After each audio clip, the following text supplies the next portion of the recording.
Shalom Bapak Ibu Saudara, bagaimana kabar Bapak Ibu Saudara semuanya?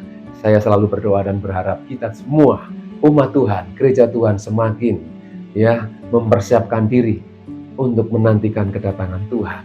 Karena kita yakin bahwa kedatangan Tuhan memang sudah tidak lama lagi. Kita memang tidak tahu kapan, namun kita harus selalu siap sedia. Kenapa? Karena kita diajar Tuhan untuk selalu siap sedia kapanpun. Sehingga ketika Tuhan datang menjemput kita secara pribadi pun, kita dipanggil oleh Tuhan secara pribadi, kita sudah siap. Dan sebagai pengikut Kristus, kita harus semakin perkasa, semakin kuat. Justru ujian, tantangan, cobaan, bahkan godaan menjadikan iman kita ini semakin murni. Apakah kita ini sungguh-sungguh mengasihi dan mencintai Tuhan? Tidak semudah membalikkan tangan memang, namun semua yang terjadi dalam hidup kita, Tuhan tahu. Dia tidak pernah membiarkan kita jatuh sampai tergeletak. Dia tidak pernah membiarkan umat kesayangannya yang sungguh-sungguh bersandar, berharap kepadanya binasa. Dia pasti menolong kita. Amin Bapak Ibu Saudaraku. Oleh sebab itu firman Kristus ini menjadikan terang bagi kita untuk kita semakin perkasa di tengah-tengah kejenuhan, di tengah-tengah hiruk-pikuk persoalan, bahkan bukan hanya persoalan bangsa dan negara, persoalan kita pribadi pun, keluarga kita, pergumulan kita banyak, tidak mudah untuk kita selesaikan dalam waktu yang singkat. Namun hidup masih terus berjalan, waktu masih terus berjalan. Kita perlu kekuatan yang baru. Amin. Berbahagialah mereka yang mendengar firman Kristus dan percaya, yang menanti-nantikan Tuhan, karena mereka seumpama Raja Wali yang naik terbang tinggi, dan Tuhan memberikan kekuatan yang baru. Amin Bapak Saudaraku. Mari kita akan melihat firman Tuhan di dalam Yeremia pasal yang ke-9. Kita akan membaca ayat yang ke-23 sampai 24. Di situ konteksnya berjudul Mengenal Allah adalah kebahagiaan manusia. Yeremia, kita tahu dia nabi yang masih muda. Dia diutus oleh Tuhan di tengah-tengah zaman yang memang sangat berat bagi dia sebagai tokoh seorang nabi. Dia terkenal dengan nabi yang suka menangis. Kenapa? Karena ketika dia disuruh oleh Tuhan memberitakan, menasehati, mengingatkan, namun mereka orang-orang Israel tetap keras hati. Yeremia hanya bisa nangis. Dan dia terkenal dengan nabi yang suka menangis, Bapak Saudara. Jadi sekali lagi ketika melihat keadaan yang tidak sesuai yang diharapkan oleh Yeremia hanya bisa menangis. Dia hanya mengingatkan, namun banyak mereka yang masih keras hati. Itu juga tidak jauh dengan zaman sekarang ini. Banyak yang dipakai oleh Tuhan, hamba-hamba Tuhan. Mereka mengingatkan, menegur, menasihati, namun mereka tetap keras hati. Ini yang menjadi pergumulan kita sebagai umat Tuhan, hamba-hamba Tuhan, pelayan Tuhan yang menyampaikan berita kebenaran.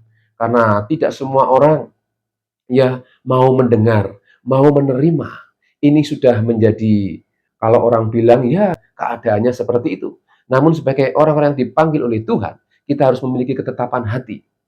Di tengah-tengah tantangan, ujian, cobaan, kita harus semakin kuat. Harus semakin kuat. Berlari tidak menjadi lesu, berjalan tidak menjadi lelah. Harus selesaikan tugas dan tanggung jawab kita. Amin Bapak Saudaraku. Mari kita akan membaca Yeremia pasal 9 ayat 23 sampai dengan 24. Mengenal Allah adalah kebahagiaan manusia. Beginilah firman Tuhan. Janganlah orang bijaksana bermegah karena kebijaksanaannya. Janganlah orang kuat bermegah karena kekuatannya. Janganlah orang kaya bermegah karena kekayaannya. Tetapi siapa yang mau bermegah, baiklah bermegah karena yang berikut, bahwa ia memahami dan mengenal aku, bahwa akulah Tuhan yang menunjukkan kasih setia, keadilan dan kebenaran di bumi. Sungguh semuanya itu kusukai. Demikianlah firman Tuhan. Bapak Saudaraku, perikop ini sederhana, namun mengingatkan kita di zaman ini. Kenapa Bapak Saudaraku? Kembali lagi, Yeremia mengingatkan kepada orang-orang Israel, khususnya orang-orang suku Yehuda, Mereka adalah umat kesayangan Tuhan. Namun ketika Yeremia diutus untuk mengingatkan orang-orang Yehuda dalam segala pemberontakannya, ya justru Yeremia ini mengalami tekanan dalam hal mereka tidak mau mendengar. Ya, bahkan orang-orang Israel, Yerusalem akan dihancurkan karena pemberontakan mereka. Keadaan ini yang tidak ingin Yeremia alami sebenarnya. Namun sebagai hamba Allah, sebagai nabi Tuhan, dia tetap harus melakukan apa yang Tuhan perintahkan. Di tengah-tengah kesulitan, di tengah-tengah penolakan. Ya, coba saudara, kalau menasehati orang, orang yang saudara kasihi, namun mereka tidak mau mendengar saudara. Atau mungkin kita orang tua mengingatkan anak-anak, anak-anak justru melawan, malah memberontak. Rasanya gimana saudara? Ya itu yang dihadapi oleh Yeremia. Di tengah-tengah kondisi yang justru Tuhan akan menghancurkan Yerusalem. Yeremia melihat mereka malah berkeras. Penolakan terjadi. Namun, di dalam ayat yang barusan kita baca di sini, Yeremia mendapatkan satu hal yang istimewa. Dan ini juga sangat penting bagi kita. Ya, dikatakan beginilah firman Tuhan, janganlah orang bijaksana bermegah karena kebijaksanaannya. Ayat ini melarang manusia membanggakan hikmat duniawi, baik kekuatan fisik atau kekayaan materi. Karena semuanya itu pemberian Tuhan dan tidak dapat memberikan nilai yang sejati. Hari-hari ini kita melihat ya di negara kita Indonesia sedang terjadi demo-demo. Ya rumah-rumah yang harganya miliaran bisa hancur dalam waktu beberapa jam. Ketika orang membanggakan hartanya, kedudukan pangkat jabatannya, itu tidak menjamin sekali lagi ya orang tersebut bisa ya memiliki kedudukan yang sejati. Maksudnya apa? Tidak membuat ya memberikan nilai yang sejati, nilai yang bersifat kekal. Namun sebaliknya, manusia seharusnya ya bermegah karena poin yang pertama Bapak Ibu Saudara. Ya, ini yang disampaikan oleh Yeremia pada zaman itu. Manusia hendaklah bermegah karena mereka mengenal dan memiliki hubungan pribadi dengan Tuhan. Contoh dalam Alkitab, Abraham orang yang kaya. Namun kekayaannya tidak menjadi sesuatu yang harus diekspos besar-besaran. Namun Abraham dalam pengenalannya akan Tuhan, itu yang diekspos. Musa, ya bukan kepandaiannya karena dia belajar di Mesir, ya dididik dengan cara orang-orang Mesir pada zamannya yang paling luar biasa. Namun dia tidak membanggakan, dia lebih ya kita melihat dia disorot lebih hubungan dengan Tuhan. Dan juga tokoh-tokoh yang lain, ya termasuk Yeremia ini. Bahkan nabi-nabi yang lain, tokoh-tokoh yang lain. Mereka diajar untuk lebih menunjukkan pengenalan mereka, hubungan mereka dengan Tuhan. Tapi saudaraku, akhir hari ini kita juga diperlihatkan. Orang yang memiliki kekayaan, rumah yang harga miliaran, bisa hancur. Ya, bisa hangus dalam tempo yang sangat singkat. Orang-orang yang membanggakan harta, kedudukan, itu bisa hilang dalam waktu yang singkat. Namun Yeremia mengingatkan kepada kita semuanya untuk kita memiliki satu ya kemegahan apa yang bisa kita banggakan, yaitu ketika kita bisa mengenal pribadi Tuhan. Amin. Orang kaya bisa lupa diri. Orang pintar bisa lupa diri. Orang yang berhikmat bisa salah jalan. Namun orang yang mengenal pribadi Tuhan, mereka akan dituntun ya langkah demi langkah semakin memahami kebenaran. Amin Bapak Ibu Saudaraku. Kita bukan orang yang pintar. Kita bukan orang yang kaya. Karena di atas kita lebih banyak orang yang pintar dan yang lebih kaya. Namun Tuhan panggil kita untuk bisa mengenal pribadi Tuhan. Karena kelak kita semua akan menghadap kepadanya. Ini yang Tuhan inginkan hari ini kepada seluruh umat Tuhan. Jika Yeremia mengingatkan pada orang-orang Israel pada waktu itu, supaya mereka lebih mengutamakan Tuhan, namun mereka lupa, mereka meninggalkan Tuhan, melupakan Tuhan, karena mereka sibuk dengan urusan dan keinginan hati mereka. Kita memang butuh makan, minum, punya rumah, ya, kita punya ini dan itu, tapi bukan tujuan utama. Kita memerlukan semuanya itu, tapi bukan tujuan utama. Ya, ketika orang-orang Israel melihat Yerusalem akan dihancurkan, Yeremia menangis supaya mereka harusnya bertobat. Mereka sadar diri, harus mencari Tuhan, mengutamakan Tuhan. Namun mereka keras hati. Banyak mereka yang binasa. Demikian juga zaman ini. Banyak mereka yang binasa karena kekerasan hati mereka. Mereka diingatkan, mereka tidak mau. Mereka mengatakan muak dengan firman, muak dengan pemberitaan firman Tuhan. Bosan, jenuh. Memang kita bisa jenuh, kita bisa bosan. Namun soal firman, mau tidak mau, kita harus menghidupi. Ya, orang Israel ketika dikasih makan mana, terus mereka jenuh enggak, saudara? Jenuh, bosan enggak? Bosan. Saudara bosan makan nasi? Ya, memang kalau kita di Indonesia ya makan nasi. Kalau saudara bosan berarti ada satu yang aneh. Ya, kita tidak pernah bosan. Firman Tuhan karena adalah pribadi Tuhan. Jadi mengenal pribadi Tuhan itu adalah makanan kita. Sehingga poin yang pertama, apa yang bisa kita megahkan? Yaitu ketika kita bisa mengenal pribadi Allah, memiliki hubungan dengan Tuhan, ya, secara intim setiap hari. Ketika cobaan, ujian, masalah datang, ketika kita percaya Tuhan menyertai, kita bisa melewati semuanya. Amin, Bapak Ibu Saudara. Poin yang kedua, Bapak Saudaraku, kita melihat di sini ayat yang ke-24. Mari kita akan lihat. Tetapi siapa yang mau bermegah, baiklah bermegah karena berikut, bahwa ia memahami dan mengenal aku. Ya, memahami dan mengenal pribadi Tuhan. Bahwa Tuhan yang menunjukkan kasih setia. Ya, kita harus memiliki pengenalan akan Tuhan melalui kasih setianya. Jadi kita seharusnya bermegah karena kita memiliki kasih. Firman Tuhan berkata, kasih tak berkesudahan.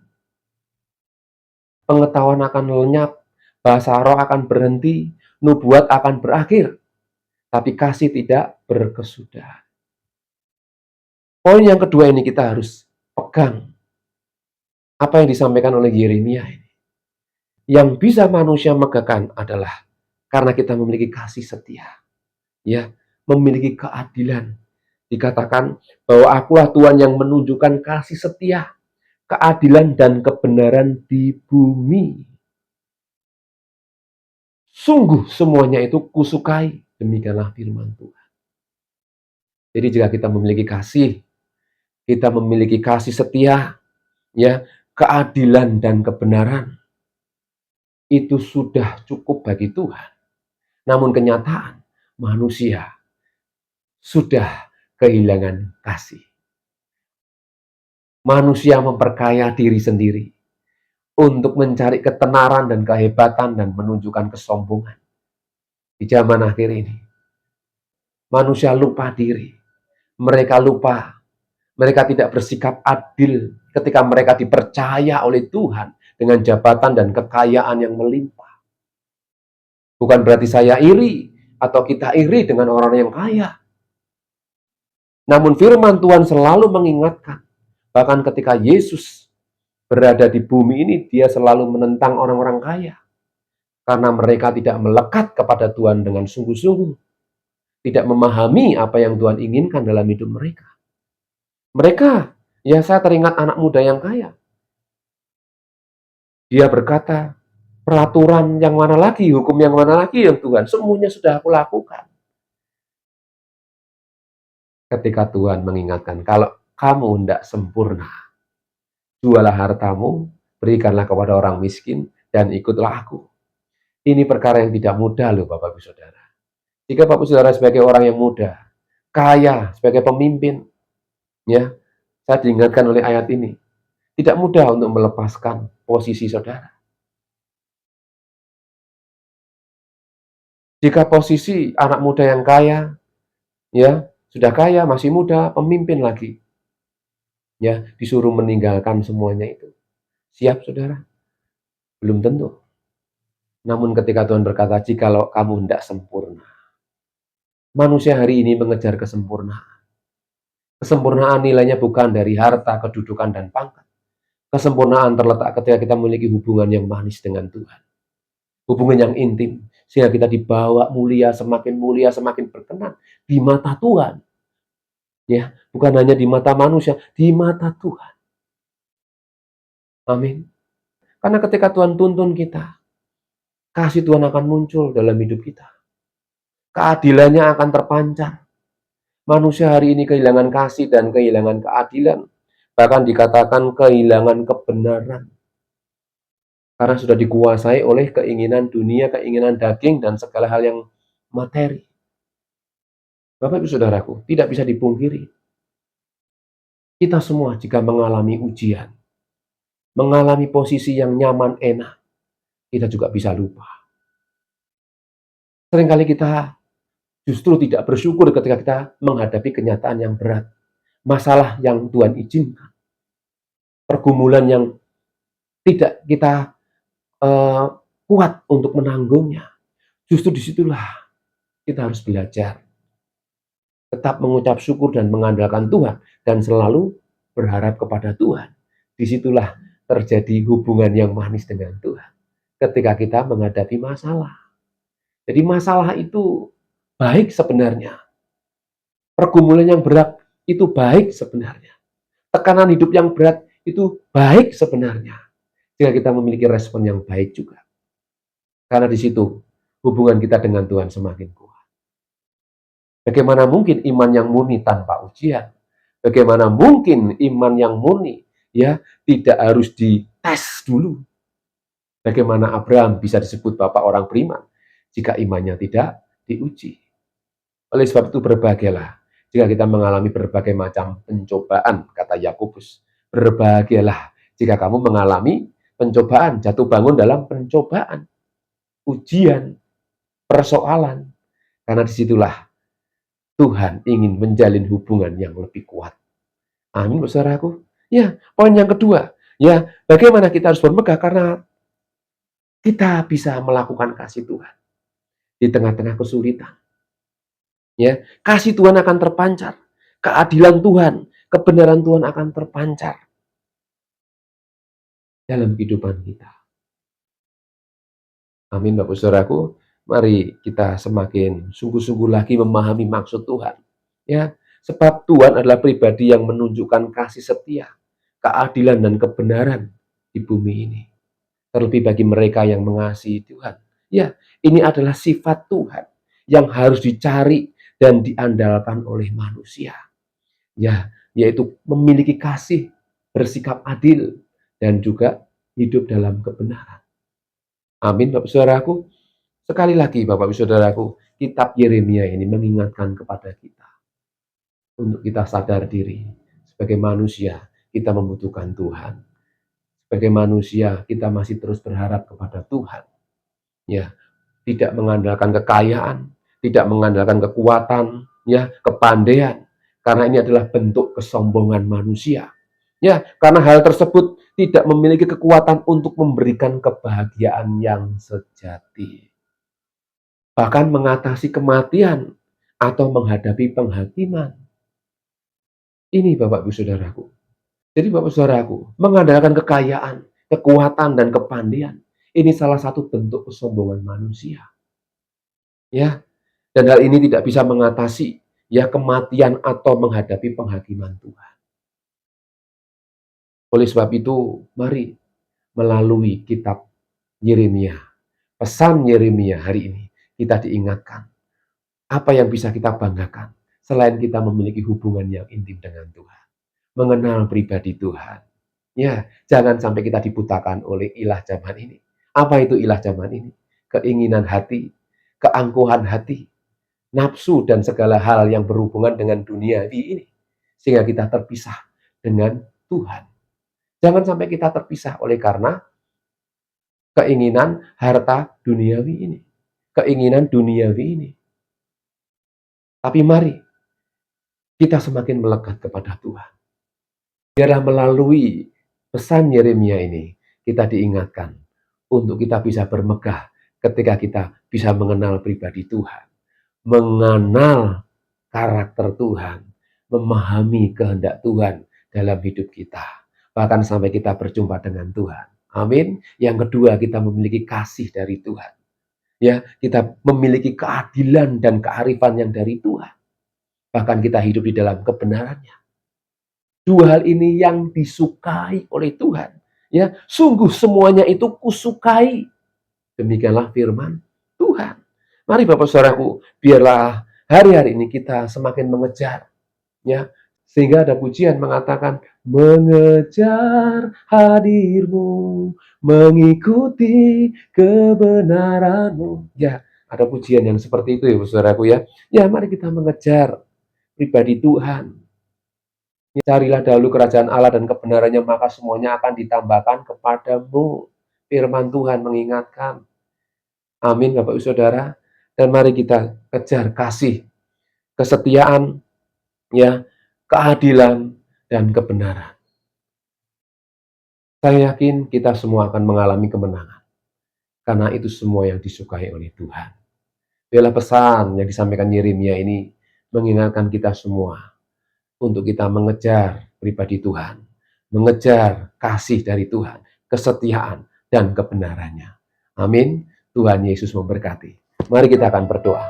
Bapa di surga, terima kasih hari ini kami bersyukur firman-Mu mengingatkan kami untuk kami semakin mengejar pribadi-Mu, mengejar kasih-Mu, mengejar kesetiaan, keadilan, bahkan kebenaran firman-Mu. Karena ini adalah kehendak-Mu. Ini yang Engkau sukai ya Tuhan. Tidak ada yang lain. Mengejar, mengenal, memahami pribadi-Mu. Terima kasih Bapa, berkati kami semua yang sudah mendengarkan firman. Kuduskan kami dengan firman. Biarlah hari-hari yang kami lewati penuh dengan sukacita dan kebahagiaan, karena Engkau menyertai kami. Berkati kami semua, yang sakit disembuhkan, yang susah dihiburkan, yang lemah dikuatkan. Hari ini menjadi hari kemenangan untuk kami menjadi perkasa di dalam Tuhan. Terima kasih Bapa, kami serahkan hidup kami, doa kami sepanjang hari ini dalam nama Tuhan Yesus. Kita yang mengasihi Tuhan katakan bersama, amin. Tuhan Yesus memberkati.